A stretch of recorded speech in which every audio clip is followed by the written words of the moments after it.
मेरा नाम है डॉक्टर करण सहगल। मैं एक मनोचिकित्सक यानी कि साइकियाट्रिस्ट विर्क हॉस्पिटल करनाल में। दोस्तों, आज मुझे अवसर प्रदान करा गया है कि मैं आपसे एक बहुत ज़रूरी टॉपिक पे बात कर पाऊँ, जिसका नाम है डिप्रेशन। दोस्तों, आजकल मैं ये देख पा रहा हूँ कि हम लोग बहुत कॉमनली एक शब्द का इस्तेमाल करते हैं डिप्रेशन का, किसी भी छोटी चीज़ को लेकर। जैसे किसी का भी अगर मन उदास हो तो हम उनको ये बोलते हैं कि यार ये तो डिप्रेशन में जा रहा है, या हमारा खुद का मन उदास होता है तो हम सोचते हैं कि कहीं हम डिप्रेशन में तो नहीं जा रहे हैं। दोस्तों, मुझे ऐसा लगता है कि इस चीज़ के बारे में जानकारी प्रॉपर तरीके से होना बहुत ज़रूरी है, जो कि ना कि सिर्फ हमारे लिए बल्कि हमारे दोस्तों, परिवार के सदस्यों के लिए बहुत ज़्यादा इम्पोर्टेंट है। तो रीसेंट स्टडी के अनुसार, जो निमहंस है हमारे देश के अंदर, देश का बहुत प्रख्यात इंस्टीट्यूट, उसके अनुसार अभी एक सर्वे हुआ है जिसमें हमारे को ये जानना था कि कौन सी मानसिक रोग भारत में सबसे ज्यादा कॉमन है। तो रिजल्ट ये है कि डिप्रेशन सबसे ज्यादा कॉमन मानसिक रोग हमारे देश में पाया जाता है। डिप्रेशन एक ऐसा मनोरोग है जो कि किसी के चाहने से या ना चाहने से नहीं आता, बस आ जाता। डिप्रेशन के लक्षण क्या होते? सबसे पहला लक्षण डिप्रेशन में जो होता है वो होता है मन का उदास होना, यानी कि सैडनेस ऑफ मूड। कुछ भी चीज अच्छी नहीं लगती, मन खुशी नहीं हो पाता है, मन उदास रहता है। कोई भी त्योहार हो, बड़े से बड़ी खुशी हो, बड़ा से बड़ा फंक्शन हो, मन हमेशा उदास ही रहता है। यहां पर हमारे को यह समझने की जरूरत है कि डिप्रेशन की जो उदासी होती है वो लगातार रहती है, 24 घंटे 7 दिन। जबकि जो नॉर्मल उदासी होती है वो कुछ भी अच्छा होने पर, हमारी जिंदगी में कोई भी पॉजिटिव लाइफ इवेंट अगर आए हमारी लाइफ के अंदर, तो वो चली जाती है। लेकिन जो डिप्रेशन वाली उदासी होती है वो लगातार 24 घंटे 7 दिन एक जैसी रहती है, चाहे कोई फंक्शन हो, चाहे कोई त्योहार हो, मरीज को कुछ भी अच्छा नहीं लगता। इसको हम कहते हैं परवेसिव परसिस्टेंट सैडनेस, जो कि डिफरेंशिएट करता है एक नॉर्मल उदासी से और एक डिप्रेशन की उदासी से। दूसरी चीज, जो दूसरा लक्षण होता है वो होता है लॉस ऑफ इंटरेस्ट। किसी भी चीज में मन नहीं लगता, कोई भी काम में दिल नहीं लगता। जिस काम को हम पहले एंजॉय करते हैं करने में, जो हमारे को खुशी देता है काम, अब उस काम में ना तो खुशी आती है, ना ही उसको करने का मन करता है, ना ही वो प्लेजर फील होता है। क्योंकि खुशी नहीं आती तो मन में नेगेटिव विचार आते हैं कि मैं काम कर पाऊंगा या नहीं कर पाऊंगा, अब क्या मैं पहले जैसा काम करूंगा कि नहीं करूंगा, अगर मैं पहले जैसा काम नहीं कर पाया तो क्या होगा।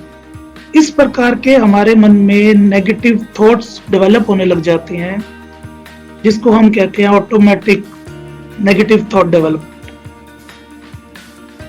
फिर हम काम करने जाते हैं तो वहां प्रॉपर तरीके से काम नहीं कर जाते, थका थका महसूस करते हैं। थका थका महसूस करने के कारण हम काम को बीच में छोड़कर आ जाते हैं। छोड़ने के बाद हमारा उस चीज से इंटरेस्ट खत्म होता चला जाता है एंड सो ऑन। जो तीसरा लक्षण है वो है गिल्ट, यानी कि गिलानी। मन में गिल्ट रहता है कि मैं ये काम नहीं कर पाया। अपने आप को छोटी छोटी चीजों के लिए हम कोसने लग जाते हैं, जिसकी वजह से हम आने वाली कामों के लिए डिमोरलाइज होना शुरू हो जाते हैं। चौथा लक्षण जो है वो है पुअर कंसंट्रेशन। ध्यान नहीं लगा पाते, फोकस नहीं कर पाते एक जगह पर। मान लो कि कोई बच्चा है, वो स्टडी कर रहा है, स्कूल में अगर वो इस समस्या से ग्रस्त है और वो नहीं फोकस कर पा रहा अपने काम के ऊपर, अपनी स्टडी के लिए, तो उसके मन में ऐसे विचार आने लग जाएंगे कि क्या मैं नहीं पढ़ पा रहा हूँ, मैं नहीं पढ़ूंगा तो मैं फेल हो जाऊंगा, मैं कुछ नहीं कर पाऊंगा जीवन में। Automatic negative thought process, poor concentration, focus नहीं कर पाना। नेक्स्ट जो प्रॉब्लम आती है वो आती है change in appetite and physical health. Change in appetite, भूख कम लगना शुरू हो जाता है। भूख कम लगती है तो खाना कम खाता है, खाना कम खाते हैं तो वजन भी गिरता है, शरीर में कमजोरी फील होनी शुरू हो जाती है, जिसके कारण सारा दिन ढीला ढीला महसूस होना या थका थका सा महसूस होना, ये सब एक्सपीरियंस होता है। एक रेयर प्रकार का डिप्रेशन होता है जो कि कहलाया जाता है एटिपिकल डिप्रेशन। इसमें मन तो उदास होता ही है, लेकिन उसकी वजह से ज्यादा खाता है इंसान, ज्यादा सोता है, वो ज्यादा वजन बढ़ता है। ये एक रेयर कंडीशन मानी गई है। नेक्स्ट जो लक्षण होता है वो होता है नींद में बदलाव आना, डिस्टर्बेंस इन स्लीप या चेंज इन स्लीप पैटर्न। जल्दी नींद नहीं आती है, लेट नींद आती है, या टूटी टूटी नींद आती है, या जल्दी सुबह उठना शुरू कर देते हैं। एक डिप्रेशन के अंदर ये टिपिकल फीचर पाया गया है कि अगर आप सुबह 8 बजे उठते हैं तो आपकी नींद 5:30-6 बजे के आसपास खुलनी शुरू हो जाएगी ऑटोमेटिक। दोस्तों, जो डिप्रेशन है वो हर बीमारी की तरह एक बीमारी है। ये किसी बीमारी से अलग नहीं है, ये भी ऐसे ही ठीक होती है दवाइयों से जैसे बाकी बीमारियां ठीक होती हैं। लेकिन इसके अंदर हम नेग्लिजेंस अगर करना शुरू करते हैं तो उसकी वजह से ये बीमारी खतरनाक रूप ले लेती है। ये कई बार जानलेवा भी साबित होती है, जिसमें से एक लक्षण ये भी होता है कि सुसाइडल थॉट्स आने शुरू हो जाते हैं। इंसान को कुछ भी समझ में नहीं आता कि क्या हो रहा है मेरे साथ, जिंदगी में हमेशा ब्लू रहने लग जाता है, डार्कनेस फील करने लग जाता है, आगे क्या होगा भविष्य दिखना उसको बंद हो जाता है, जिसकी वजह से उसके मन में सुसाइडल थॉट्स आती हैं और कई लोग दुर्भाग्यपूर्ण ये स्टेप भी लेते हैं।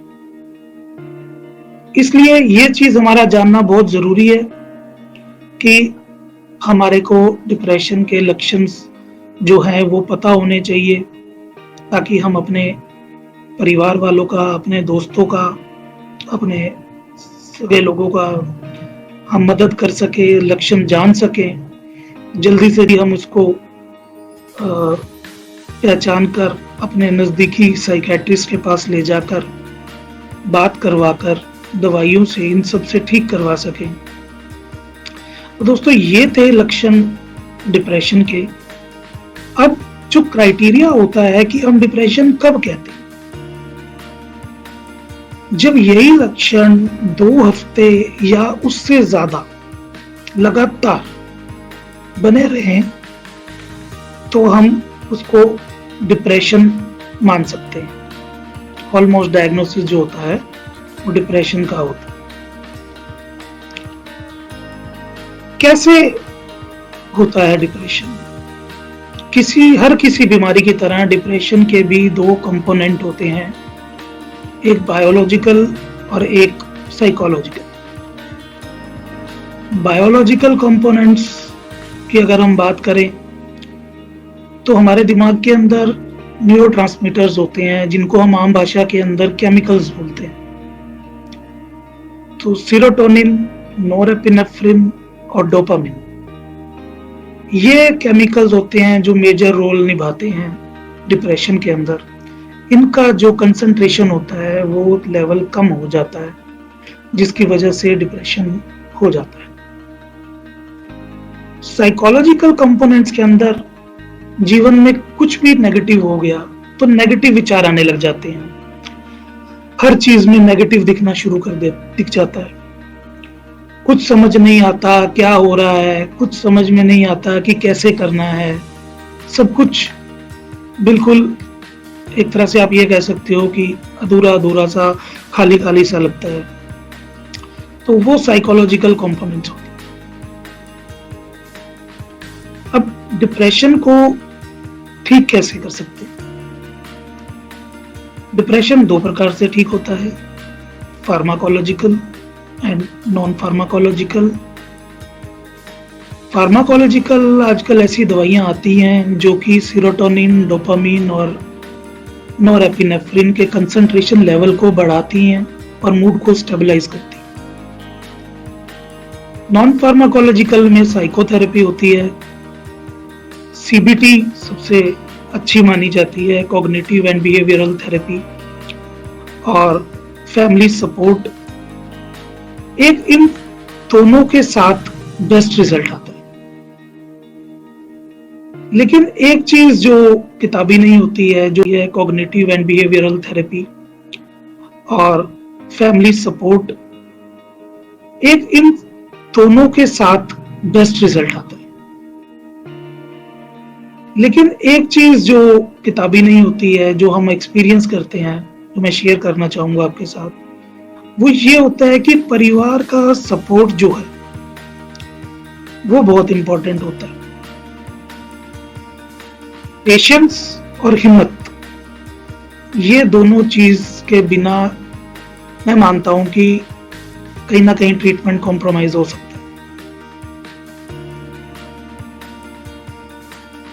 तो दोस्तों, आज ये था डिप्रेशन के बारे में। और आखिरी में एक बहुत जरूरी चीज, हम लोग ये चीज समझ लेते हैं कि शेम्ड फील करते हैं अपने आप को अगर हमें डिप्रेशन होता है तो। हम लोग सोचते हैं कि क्या मैं मानसिक तौर पे इतना कमजोर हूं कि मुझे डिप्रेशन हो गया, या हम लोग ये सोचते हैं कि दूसरे क्या सोचेंगे मेरे बारे में कि मैं मेंटली वीक हूं। दोस्तों, मेंटल वीकनेस, मेंटल स्ट्रॉन्ग होने का कोई मतलब नहीं है इस बीमारी के अंदर। ये होना होता है तो हो जाता है, और जरूरी नहीं कि कोई कारण से ही डिप्रेशन होता है, बिना कारण के भी डिप्रेशन होता है। छोटा स्ट्रेस हो लाइफ में, वो कब डिप्रेशन में कन्वर्ट हो जाएगा पता नहीं चलेगा अगर हम नेग्लिजेंट रहेंगे।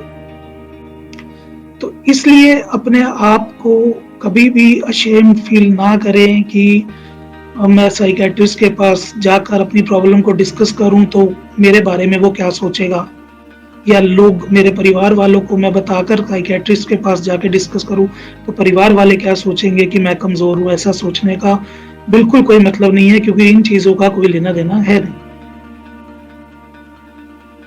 हमारा जो पर्पस है वो यही है कि डिप्रेशन, लेट्स टॉक, जो कि बहुत ही ब्यूटीफुल टैग है। आई वांट कि कोई भी समस्या हम में या हमारे परिवार में या दोस्तों में, अगर उनकी जिंदगी को अच्छा करने के लिए हमें किसी से बात करनी पड़े, then why not? So I